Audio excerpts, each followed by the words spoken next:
Hey everyone and welcome to Squidly, our second channel for quicker and better tutorial videos than on the main channel? I don't know. Today, as once every month, it is the monthly critique over on our Patreon, and I'm going to show you some ways that our viewers can improve their paint jobs. It's a great video to learn some of the basics and some of the more advanced things to become a better painter. So buckle up while we get ready for the first minute that we are going to critique and help improve. Let's just do it. Okay, guys, first of all, really nice paint job. He's done a lot of work with airbrushing to get volumes into the miniature, and in most of the parts he's done a really good job.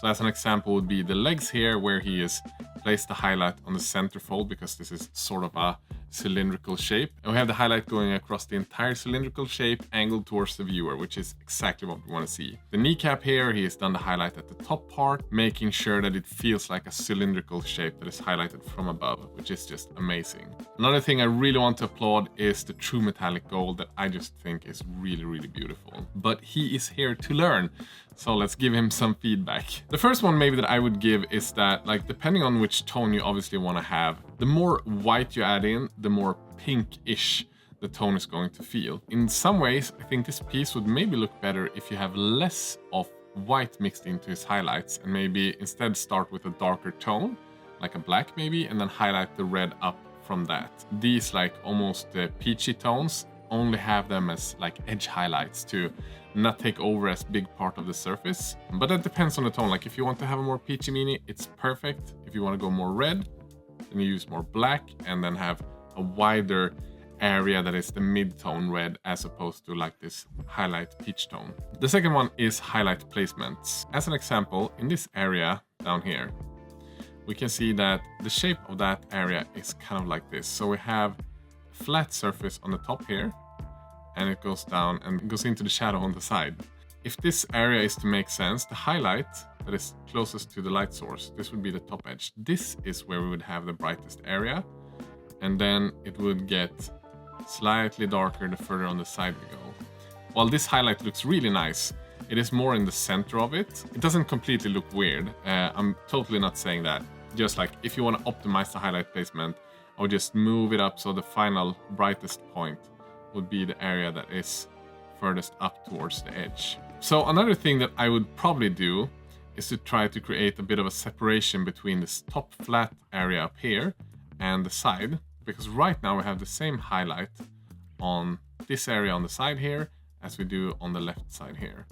So just make sure that this area on the side is just slightly darker. We have a little bit of an edge separating them two, to make sure that the top area that is angled directly upwards is slightly brighter.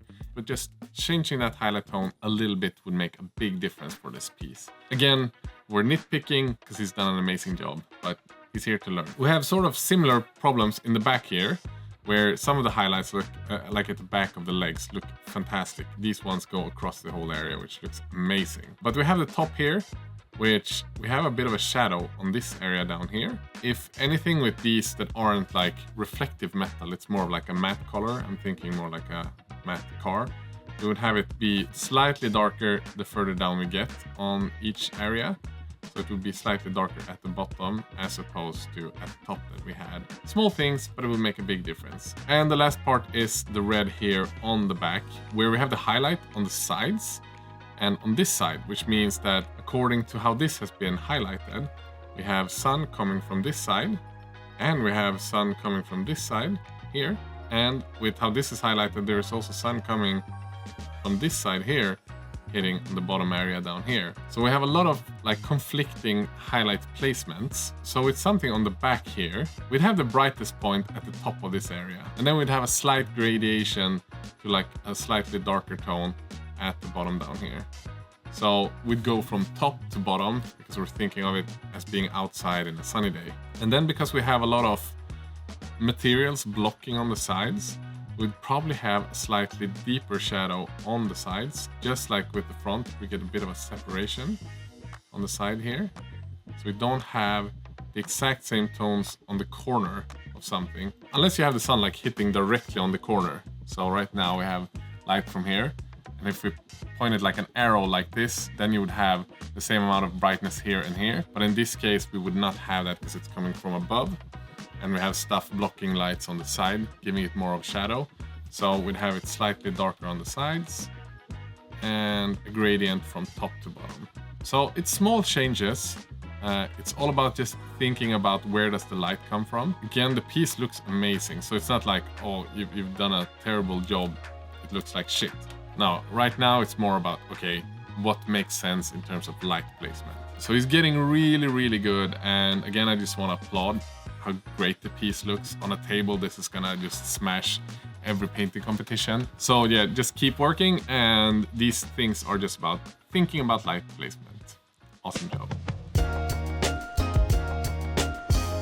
So time for mini number 2. This one is from Heresy over on our Patreon as well. And he's done a really cute little samurai bunny.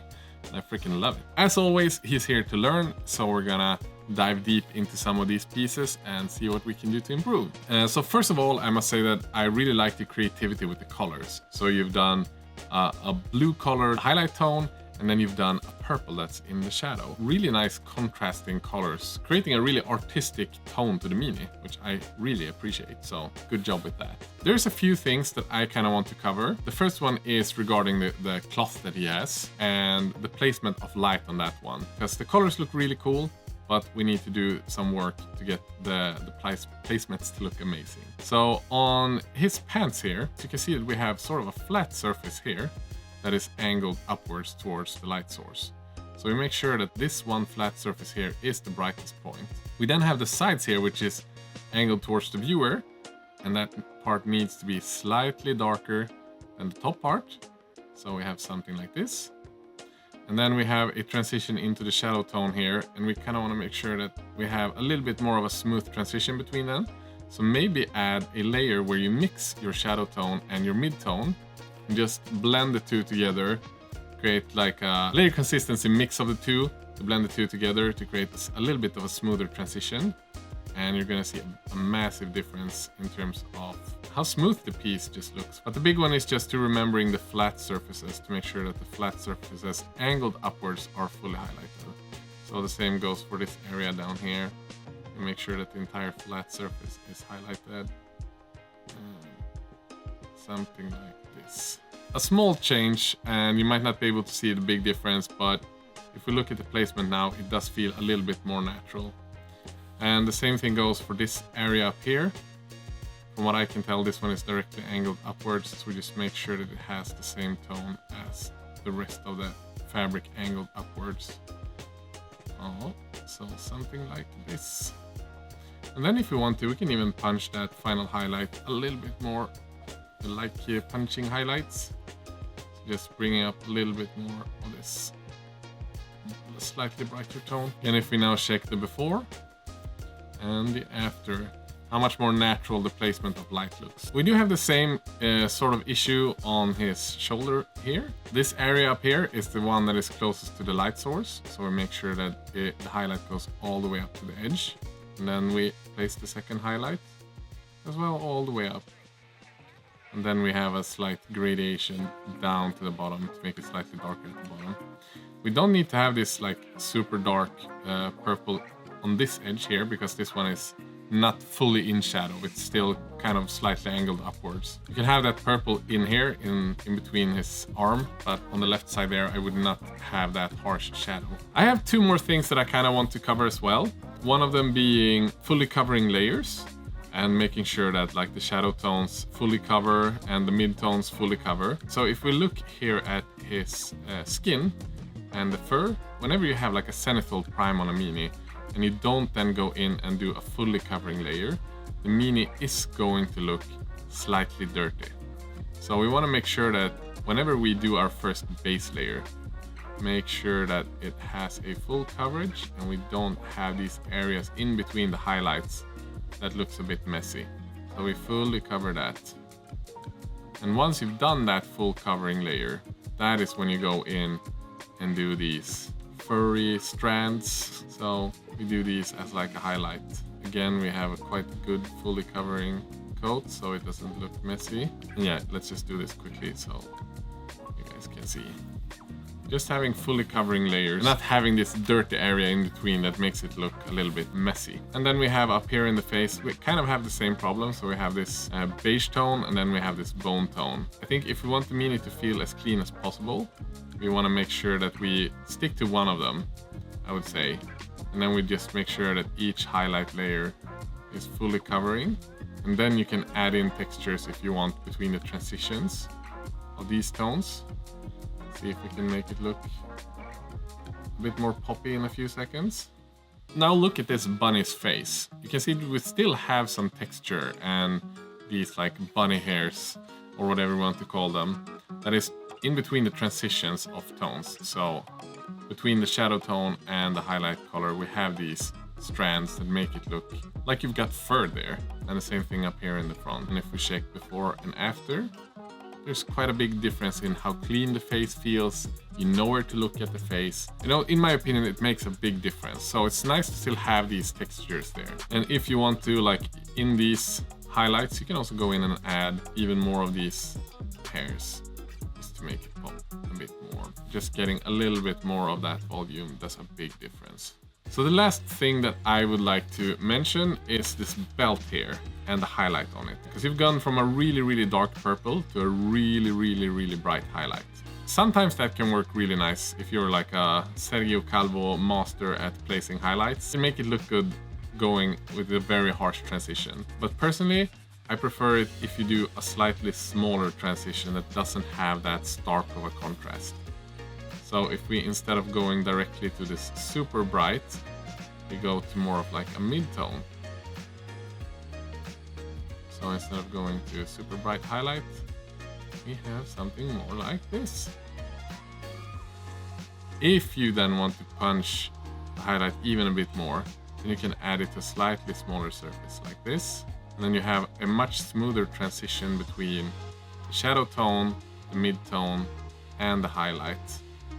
And now if we zoom out and you look at this rope here, compared to the original, you can see how much smoother the transition is and that it doesn't take as much focus because we don't want the belt area to be kind of something that stands out. We want the focus to go to the face of the bunny, and then you start looking around and you find these smoother transitions on the other part. So yeah, there's a few suggestions. Hopefully you learned a little bit about light placement and how to think about, I think the face is the most important thing. Just make sure that you have cleaner highlights on the face and then you add in a bit of texture, a little bit more subtly. And yeah, with the belt, it's just about having slightly less contrast between the shadow tone and the highlight that you're using, instead of doing a transition where you have the in-between layers to make it smoother. But now let's hop into our third and last one for this video, which is... And this miniature is painted by one of our new patrons, Alfred. So it's really nice to see one of your minis. This is his first time doing non-metallic metal, and considering that, I think he's done a really good job.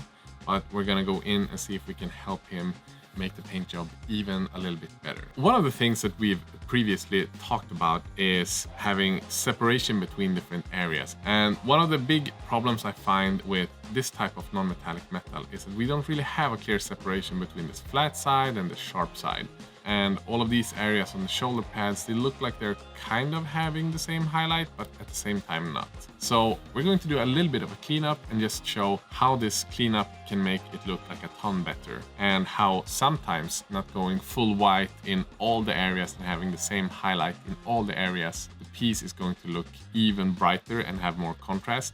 It's weird, but I'm gonna show you how big difference it can do. So let's start with his moon sickle and show you an example from another painter. So this top paint job here is done by Javi Paints, and this bottom one here is done by Alfred. And you can see the difference when we don't have the same brightness on every area. Here he's had instead a black top with a bit of a checker pattern on top of it. And it just makes the sickle itself look so much sharper when you have that bright contrast with the sharp edge between the black and the sharp part. And here we have another piece by Mark Masclan that has done the exact same thing, but where the edge is just a dark gray or black. Then we have the sharp edge that is really, really bright and contrasty. Because often when you have access and things like this, the flat side up here is rarely sharpened so that it reflects the same amount of light as the side does. So if you just bring down the contrast on this one quite a lot. I often like to as well when I do goblins and stuff, I like to bring these down, maybe add in some rust as well, just to make it look even cooler. So, but we start by just bringing down the brightness of it.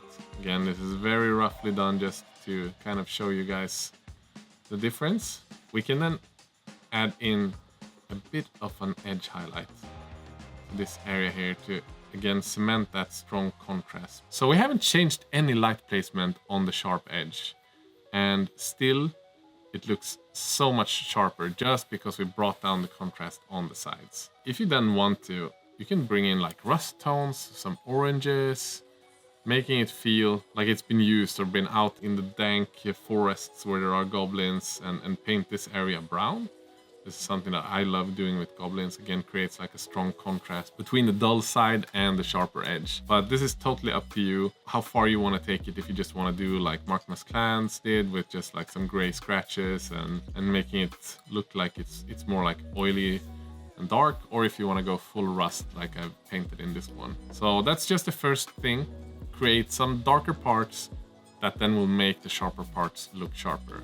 The same goes for pretty much all of these areas. Like if we would just make sure that we have some areas that are slightly darker, and just make sure that we have like clean, strong separation between these areas, the other parts that are brighter already are going to be popping more. And it looks to me like you've been using like an ivory or a white to highlight the metals. Personally, I prefer getting in a bit of a warmer tone, so getting in like an ice yellow or something. Creates just a stronger contrast between your shadow color and your highlight. Because the black is so desaturated, like it reads as cold, and if you then have like a yellowy-ish final highlight, it's just gonna read as warm, and then the contrast becomes even stronger. So if we look again on his arm, difference, how much more reflective that metal feels. If we want to, we can create a smooth transition as well here. So now that we have slightly darker areas mixed in with the brighter ones, and we do the same up here on his shoulder. And bringing in a bit of ice yellow to punch the final highlight, so clear separation on some of these areas.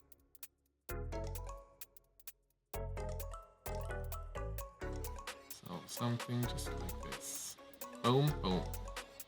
Creates a stronger contrast, adds more life to it.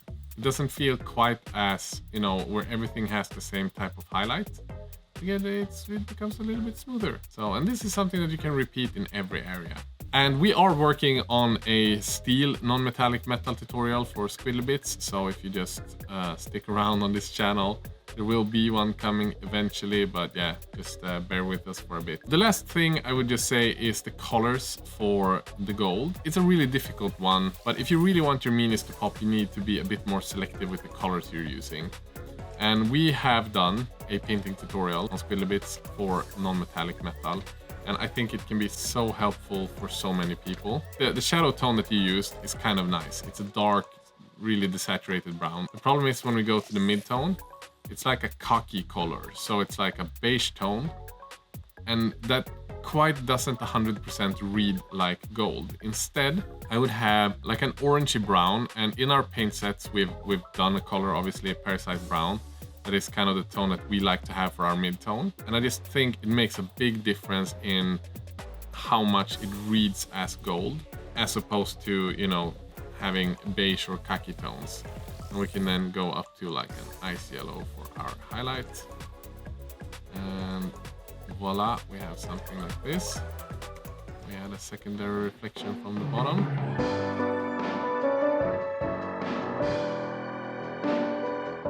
So if you follow this tutorial and maybe glaze in a little bit of yellow in the highlights, having a more of like an orangey brown, the gold parts are going to look more like gold and less like, you know, the saturated khaki kind of metal. I don't know, it's like a desaturated brass or something. If you want it to be gold, you want it to be a bit more on the like the orange brown up to like a brighter yellow in the highlights. Yeah, I would just recommend you to check out that Squidly Bits painting tutorial that we have. Because I feel like the light placements on the helmet is really nice. I just feel like the problem might be the actual colors being used. Like they don't have the saturation enough to really read as gold. Overall, an amazing paint job, especially for being the first time when you do a non-metallic metal paint job. So yeah, I look forward to seeing more. So guys, I hope you learned something from watching this video. If you did, smash like. As always, you can still find the Squidmar paint sets if you want to learn to paint more like us. If you want to get these videos a week early, you can go subscribe to our Patreon. And if you join the higher tiers, you are also eligible to be part of one of these videos where we give you critiques and feedbacks on a monthly basis. So go check that out. With that said, I hope you have a great day. Peace out.